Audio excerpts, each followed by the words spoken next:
Good evening, everyone. Am I audible? Please. Yes.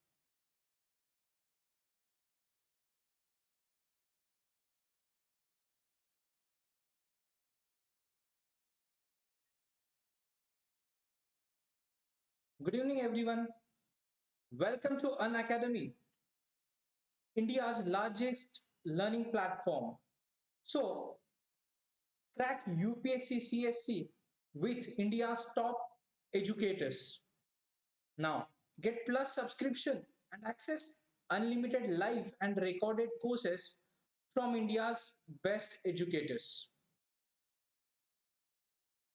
Dear students, what you will get?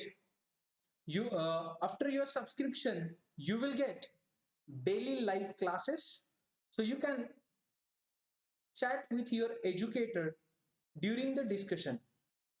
Yes, good evening, Soha. Yes, good evening, good evening, good evening, everyone. So we have structured courses where our courses are structured in line with your exam syllabus to help you best prepare for it. Along with that, you can evaluate your preparation through live test. Evaluate your preparation with our regular mock test. It will help you to improve your performance. You will get unlimited access. When you will get subscription, then you will get access to all our live and recorded courses. So you can watch those video lectures and classes as per your convenience. So you can download Unacademy app through Google Play Store and App Store. So download today and start learning. So hello everyone, my name is Rishikesh and I'm guiding UPSC aspirants from last 8+ years. So you can join our Telegram group to get daily updates regarding your strategy and preparation. Here on Unacademy platform, we have 100+ top educators will guide you throughout your preparation. If I'm talking about courses, we have 15,000+ courses for UPSC CSE. If I'm talking about module wise courses, then we have courses for the polity, governance and IR, history, current affairs, geography. Good evening, everyone. Good evening. Economy, science and technology, environment ecology. Plus, we have different courses like for NCERT summary lectures, our courses are there, answer writing courses are there.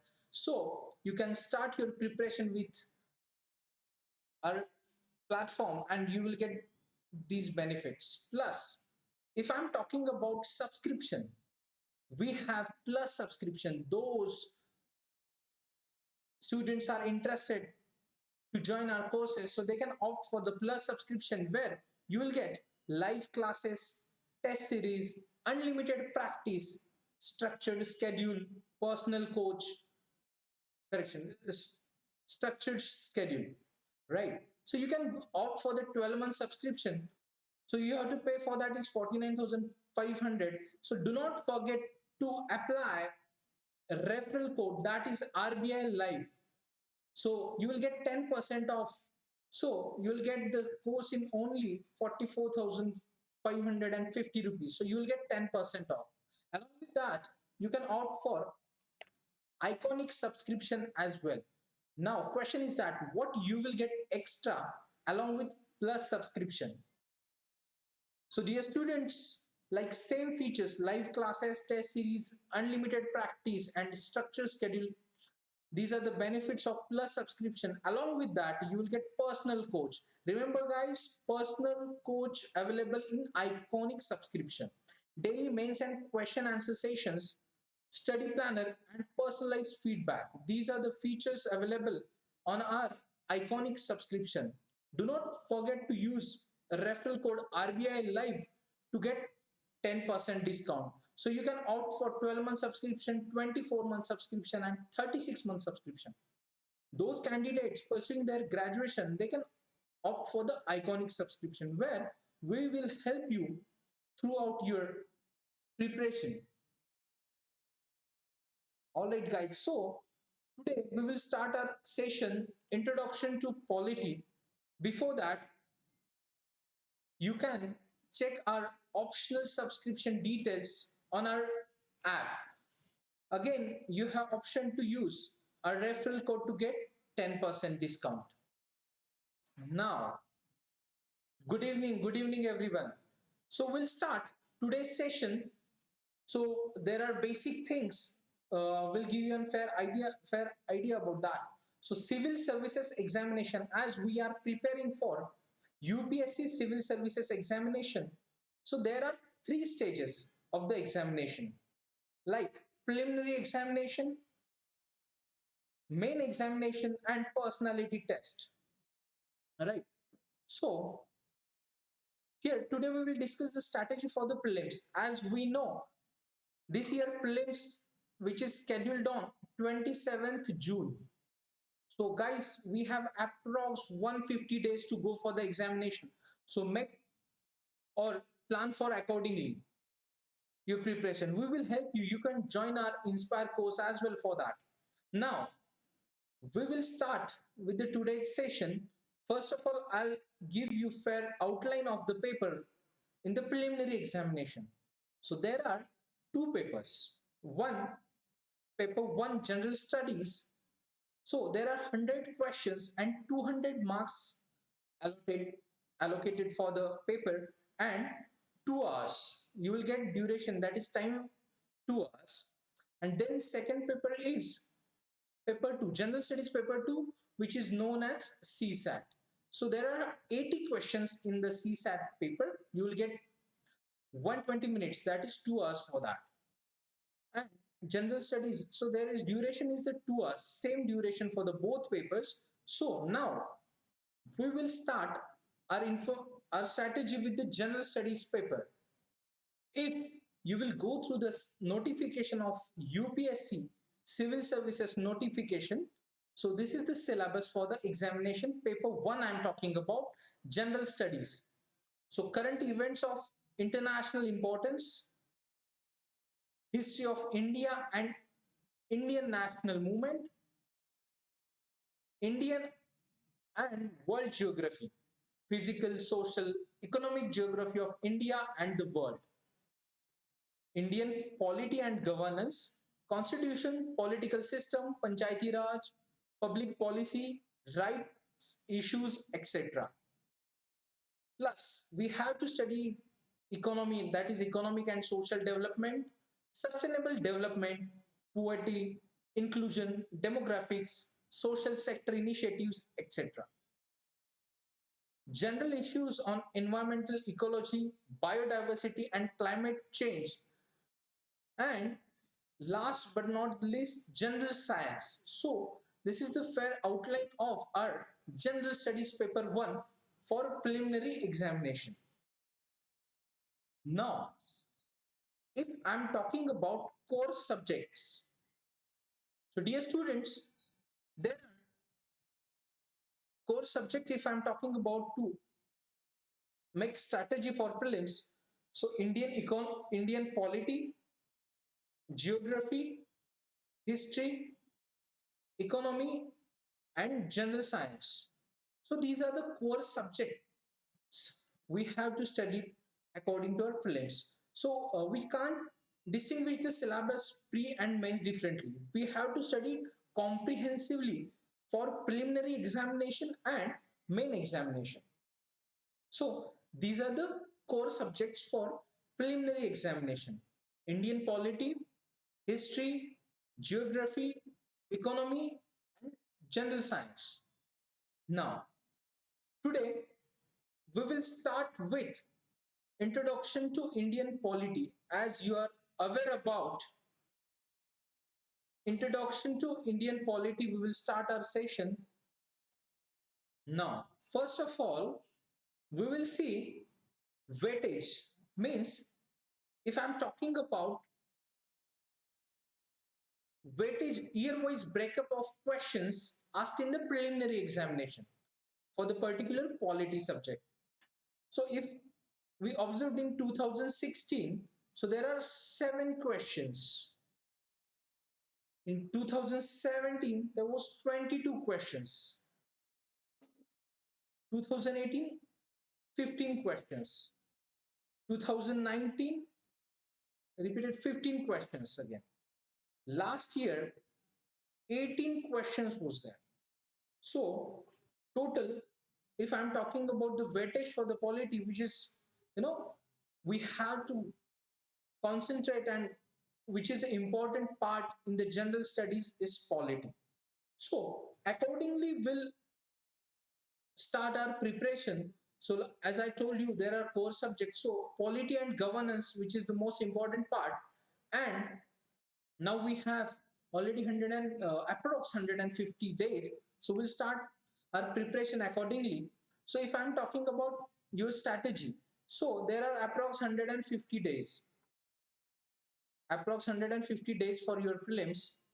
So from today, we'll start our course. So today we'll start the general introduction of polity, and after that, we will start our syllabus accordingly. Now, 150 days, we will cover your static syllabus. What we will cover? Your static syllabus for the polity. Along with that, we'll update your current part as well. Current affairs topic of your polity section. Now, how we will divide in the syllabus? So it's a daily sessions we will conduct. We will conduct daily sessions, right? So accordingly, we will start our preparation. So today we will just learn few, for the part of our strategy. We'll start with the previous year's questions. So if I'm talking about 2016, 2017, 2018, 2019 and 2020. So we will start our today's session with previous year's questions. We have to analyze what type of questions they are asking. So according to UPSC, we will start our strategy. Now, here is the first question, guys. Just see the question. Consider the following statements. First, the chief secretary in a state is appointed by the governor of that state. Second statement, the chief secretary in a state has a fixed tenure. Guys, do not panic. We are just analyzing the previous year's questions so we can form our strategy for upcoming preliminary examination. So, which of the statements given above are correct? I'm just repeating the question. Consider the following statements. The chief secretary in a state is appointed by the governor of that state. Second statement, the chief secretary in a state has a fixed tenure. Which of the statements given above are correct? So guess the answer, guys, according to your knowledge, because already we have started our civics and polity part from our 8th or 9th standard. So this is the basic questions, and this question was asked in the 2016, I guess. So now see, answer is D, neither 1 nor 2. Why? So we'll see the explanation.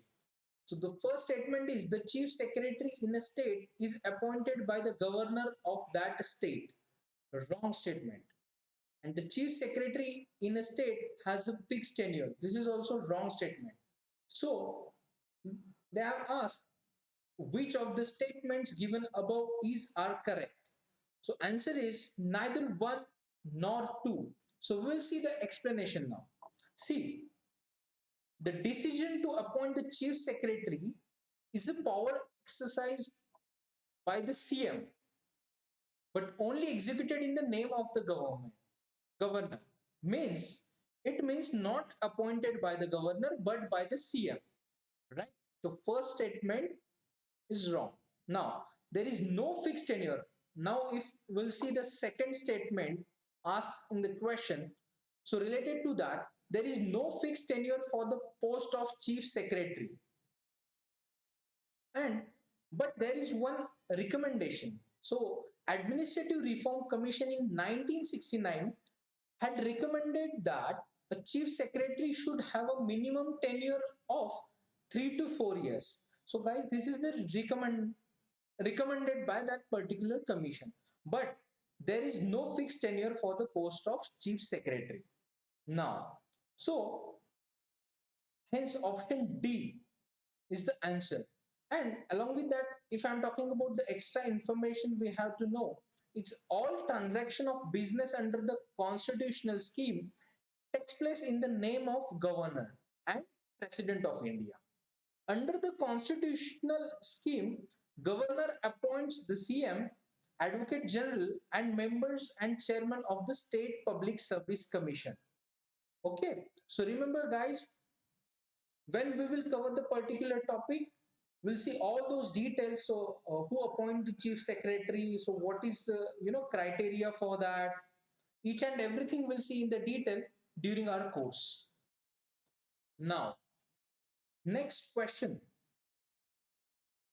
We'll see next question asked by UPSC. Consider the following statements. So remember, guys, we have to read question thoroughly. Okay. So question is that consider the following statements. First, the minimum age prescribed for any person to be a member of panchayat is 25 years. Statement 2, a panchayat reconstituted after premature dissolution continues only for the remainder period. Which of the statements given above are correct? Yes, please.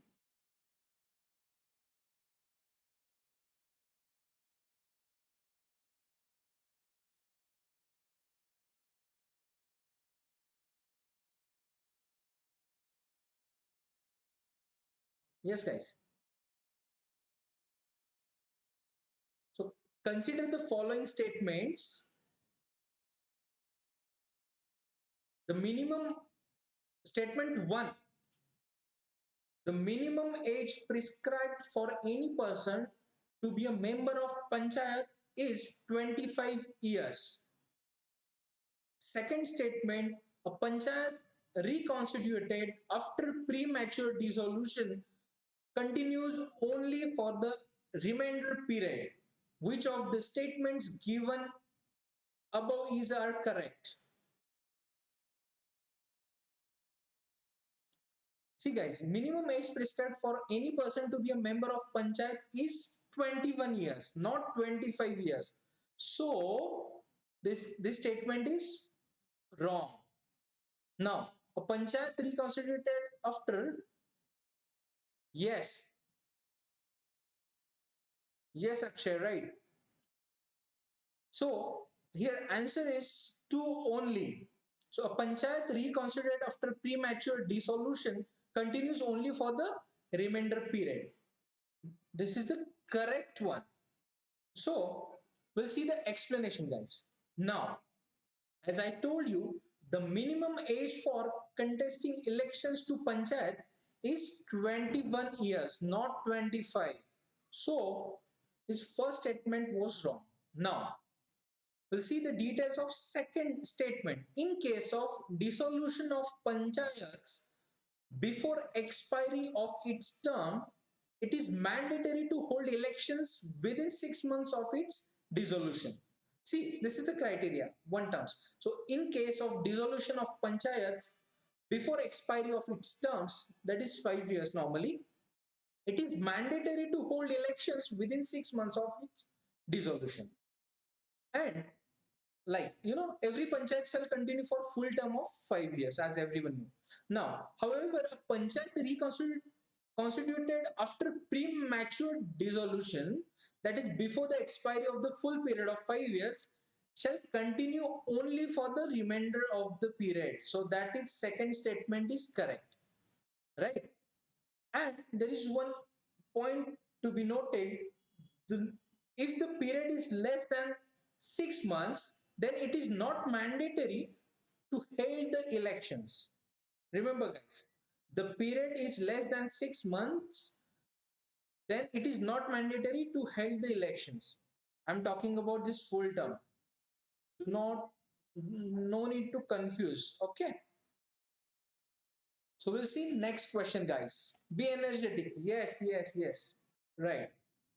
Now, next question is, which one of the following objectives is not embedded in the preamble to the Constitution of India? Yes, I'm waiting for your answer. Please, guys. Here are the answer. A. Liberty of thought. B. Economic liberty. C. Liberty of expression. D. Liberty of belief.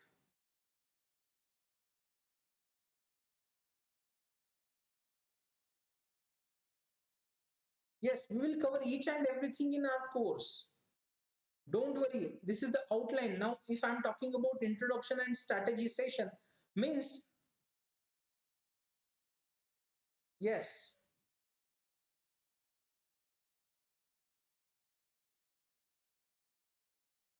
yes, guys. So here is the correct answer is B, economic liberty. So we'll see this is the correct answer. So we'll see. So B is the correct answer, right? So we'll see the explanation for that. Now see, guys, if I'm talking about preamble, we'll see the all features and formation of preamble and each and everything during the course. So liberty of thought, expression, belief, faith, and worship mentioned in the preamble. All right. So the preamble secures to all citizens of India liberty of thought, expression, belief, faith, and worship, though their fundamental rights enforceable in court of law in case of violation. So we'll see all those details. So the ideas of liberty, equality, fraternity in our preamble have been taken from the French Revolution. Okay, guys. So correct answer is B, right? So economic liberty is not the part of our preamble. All right. If any confusion, you can ask, and we will cover all those doubts, and we'll cover all these topics in our course. Now we will moving towards next question. So guys, here is the question. In the context of India, which one of the following is the correct relationship between rights and duties? As we are aware about rights and duties, please consider the following statements. So options are A, rights are correlative with duties. Option B, rights are personal and hence independent of society and duties. Option C, rights, not duties, are important for the advancement of the personality of the citizen. And option D, duties, not rights, are important for the stability of the state.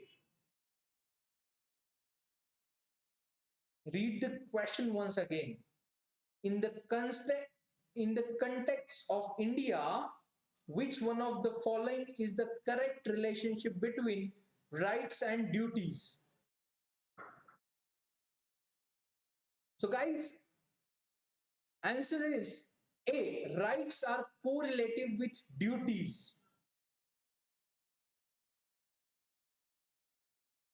Yes, we'll see the explanation. Don't worry about that. So correct answer is option A. Now we'll see the details. Yes, correct, Kalyan, right. So rights are what we want others to do for us, whereas the duties are those acts which we should perform for others. Now see the relation, rights and duties. So dear students, as we know, this a right comes with an obligation to show respect for the rights of others. And the obligations that accompany rights are in the form of duties. So ultimately, fundamental duties relates with the rights, and duties are correlative and inseparable. Inseparable. Okay. So rights and duties are correlative and inseparable. So correct answer is option A. In the context of India,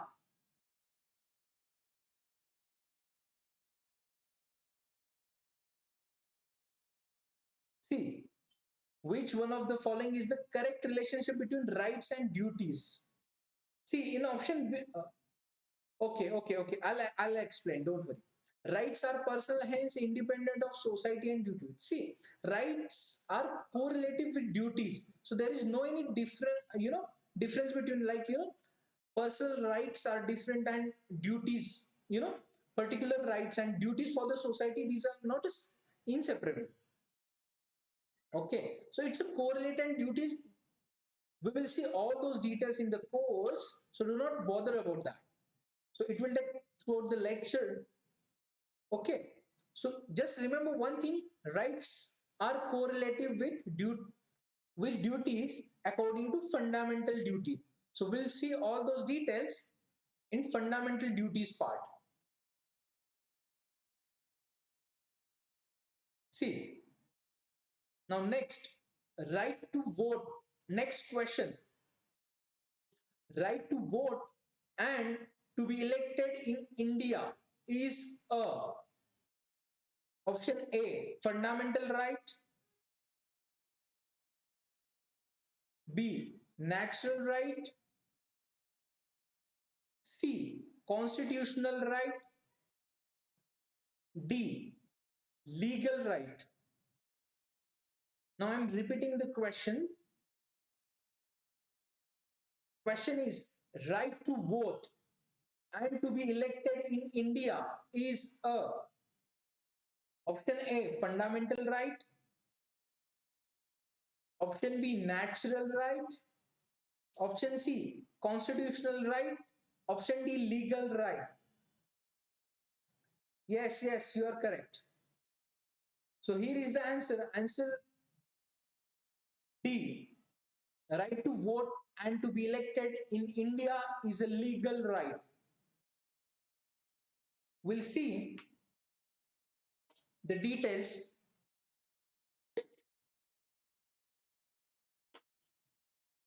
Sorry, guys. Yes.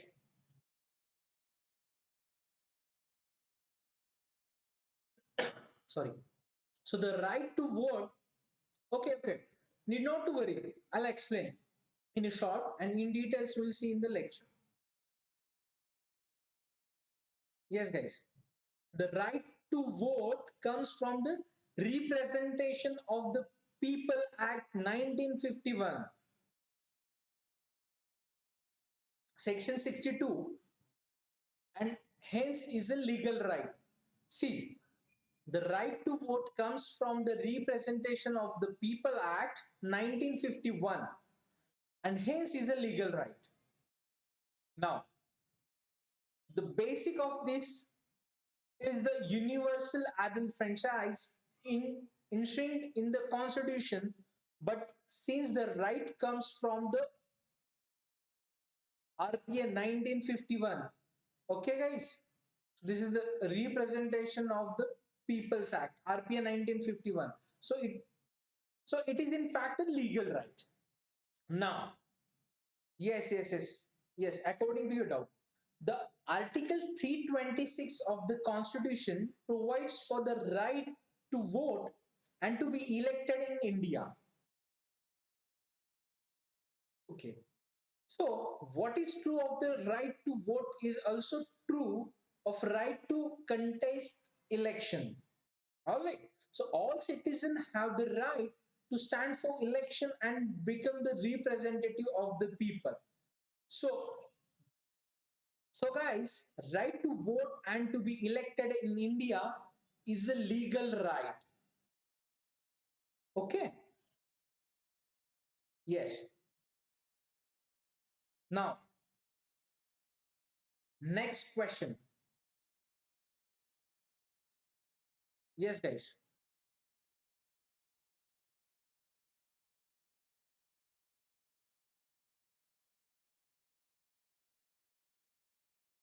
Yes, next question is local self-government can be best explained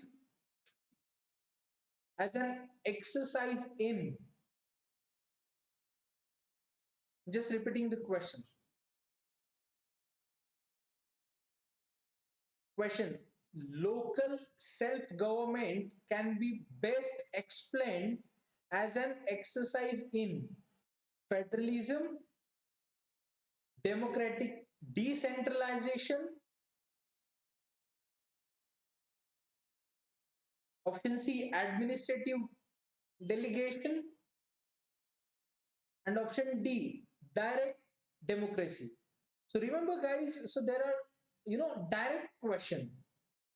If we'll cover the complete syllabus, so need not to worry about polity part. We will finish complete course within given timeline. So it's a crash course for your prelims 2021. So we are just analyzing the strategy for our polity subject, and today we are just analyzing previous year's questions. So here is the question. Local self-government can be best explained as an exercise in option A, federalism, option B, democratic decentralization, option C, administrative delegation, option D, direct democracy. Yes, here is the correct answer, option B, democratic decentralization. So we'll see the details. So guys, what happened in January 1957, the government of India appointed a committee to examine the working of the community development program.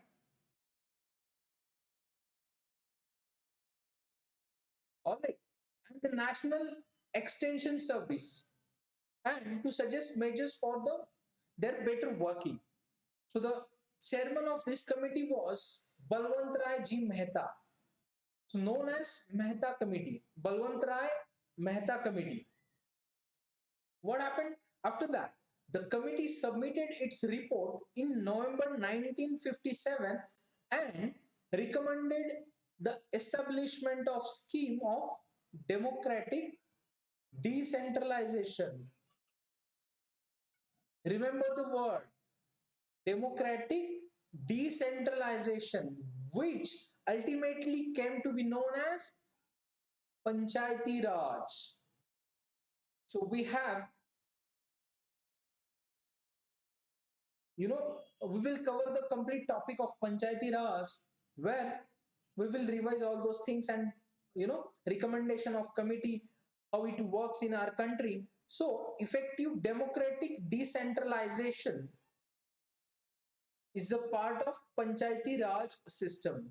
So example of self government is the panchayat raj system. So in the question, I'm just repeating once again for those. Yes. Just I'm repeating. Wait. So yes, Alok. Wait. So question. Local self-government can be best explained as an exercise in, and correct answer is democratic decentralization. Okay, now, so these are the details. So Balwant Rai Ji Mehta Committee recommended for democratic decentralization, that is the Panchayati Raj system. Okay, now we'll move to the next question. Yes, so guys, these are the questions asked by UPSC in preliminary examinations. So these are the previous year's questions. So we are making strategy accordingly. So yes, guys. So question is, with reference to the election of the President of India, consider the following statements. Read the question thoroughly. With reference to the election of the President of India, consider the following statements. Statement 1. The value of the vote of each MLA varies from state to state.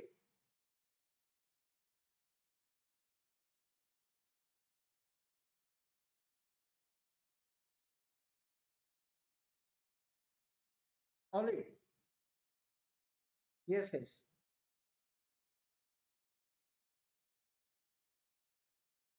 With reference to the election of the President of India, consider the following statements. Statement 1. The value of the vote of each MLA varies from state to state. Statement 2. The value of the vote of Member of Parliament, that is MPs of the Lok Sabha, is more than the value of the vote of MPs of the Rajya Sabha. Which of the statements given above are correct? Read the question carefully, guys.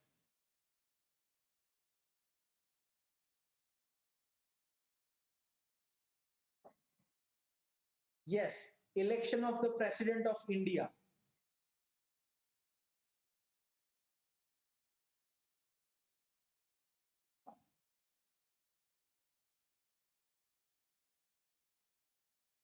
Yes, right, right. Okay, go ahead. Yes, yes, Alok. Yes, Rajiv. Right. So let's see. So we'll see electoral college and how we are conducting election of the President of India. We'll see all those details in the course. But just we are, yes. Now we are just analyzing the question and difficulty level of the question. So answer is A, one only. Okay. So we'll see the explanation, guys. Now, the president is elected not directly by the people. As everyone knows, the president of India, right? So the president is elected not directly, means indirectly. Not directly by the people, but the members of electoral college consisting of one. See the guys, the elected members of both the houses of parliament, means Lok Sabha and Rajya Sabha. The elected members of the both the houses of parliament.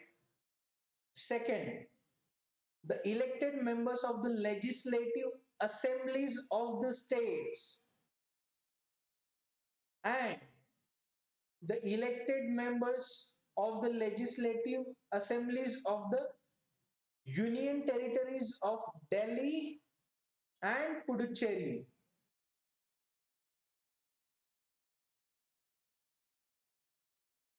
Elected members of the both houses of parliament plus members of the legislative assemblies of the states and union territories of Delhi and Puducherry.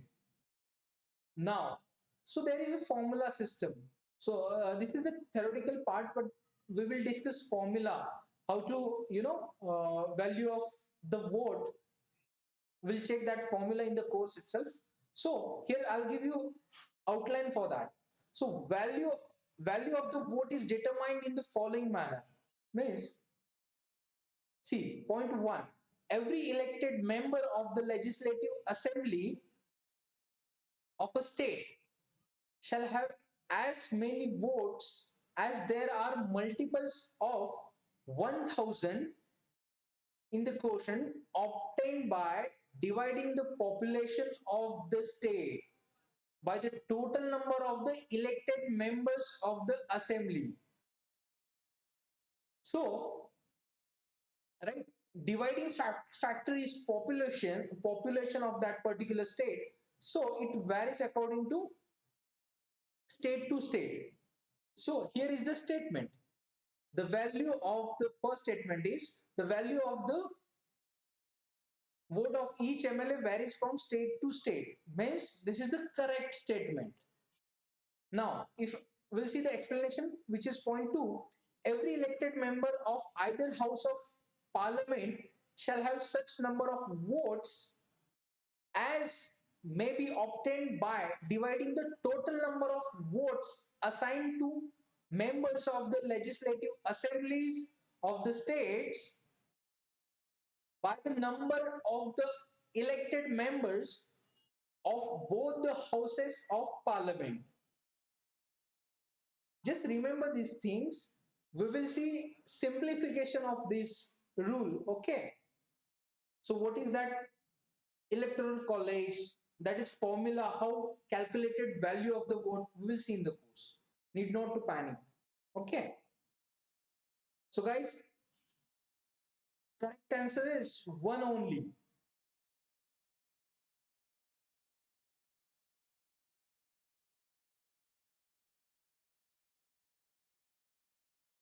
And second statement is wrong because there is no difference. I mean to say same value of the vote. All right. I'm talking about Lok Sabha and Rajya Sabha members. All right, guys. Okay. So we'll moving to the next. So it's all about the procedure of, you know, election procedure of President of India. All right. So we'll see all those details. President, uh, how they perform their duties and everything. Okay. Now, next question, guys. Question.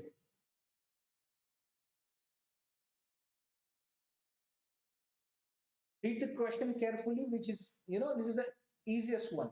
In the context of India, which one of the following is the characteristic appropriate for bureaucracy? Dear students, we are preparing for the same examination, right? Yes, getting into the services, that is in the steel frame, bureaucracy. Okay, so question is, in the context of India, which one of the following is the characteristic appropriate for bureaucracy? Yes, first. Option A, an agency for widening the scope of parliamentary democracy.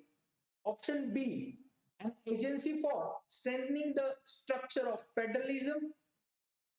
Option C, an agency for facilitating political stability and economic growth. Option D, an agency for the implementation of public policy. Yes, guys.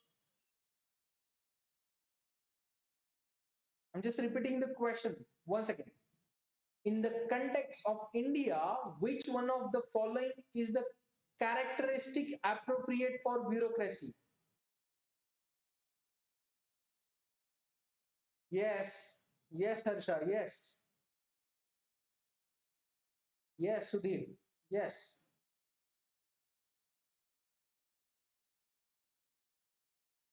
Yes, Imran. So guys, remember, if I'm talking about bureaucracy, so see, an agency for widening the scope of parliamentary democracy? No. An agency for strengthening the structure of federalism? No. There are different factors for that. An agency for facilitating political stability and economic growth? No, no, no, no. So, correct answer, an agency for the implementation of public policy is the basic role. Okay. So, correct answer is D, an agency for the implementation of public policy. We'll see the explanation as well. Guys, now see how it works. While the heads of government and their ministers started with the overall responsibility of government policy.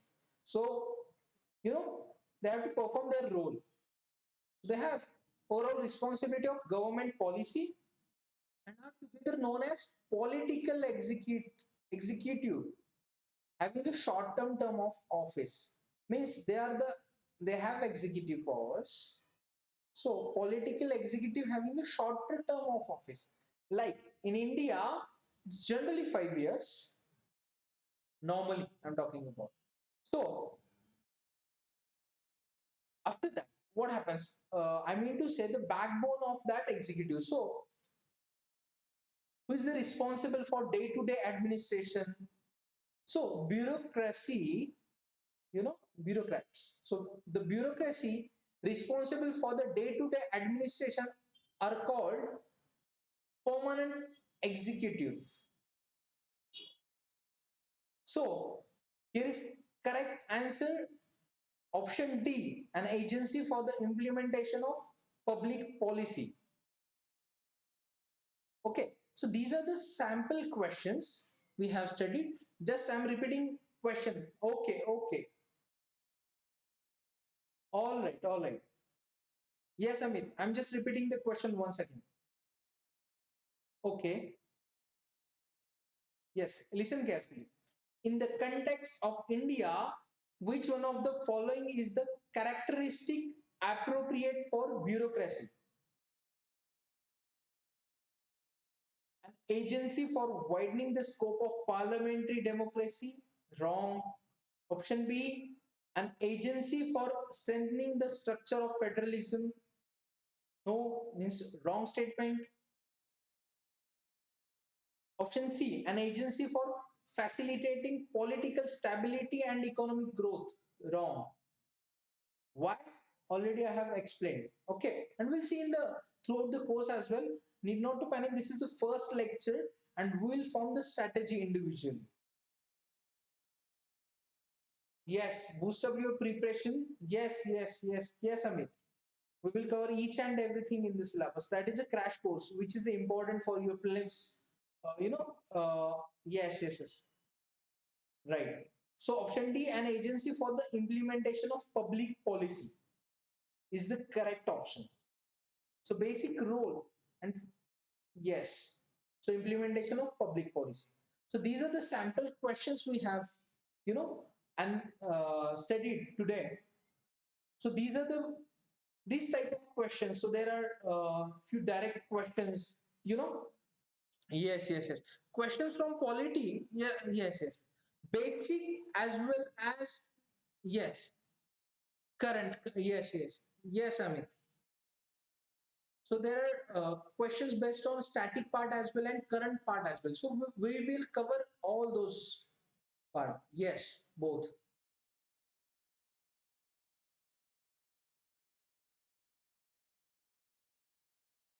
So it will take 100 days approx, and then we will conduct the sessions for revision. So we have target for 100 days crash course. Yes. From tomorrow we will start. Like tomorrow we have a historical background first. We will start from that session. Yes. Yes, please ask your doubts. Tomorrow we will meet at 7 p.m. We will start with the historical background. Yes, these are the questions. Yes. So if I'm talking about the strategy, so we have approx 150 to 160 days for our prelims. Prelims scheduled on 27th June. And please join our Inspire crash course where we will cover your core subjects.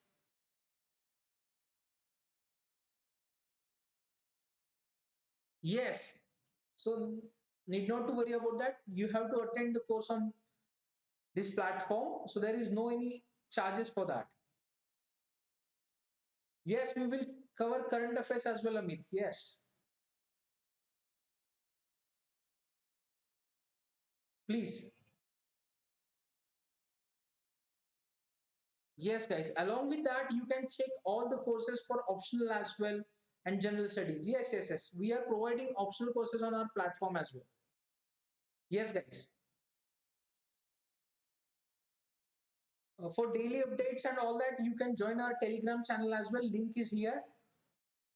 Plus, you can refer your friends and those who are preparing for the civil, yeah, UPSC Civil Services Examination. Yes, guys.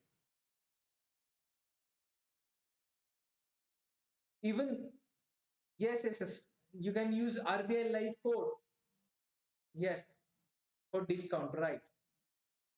Get 10%. Yes, yes. So, so it's all about the outline. Now, forming a strategy for the prelims.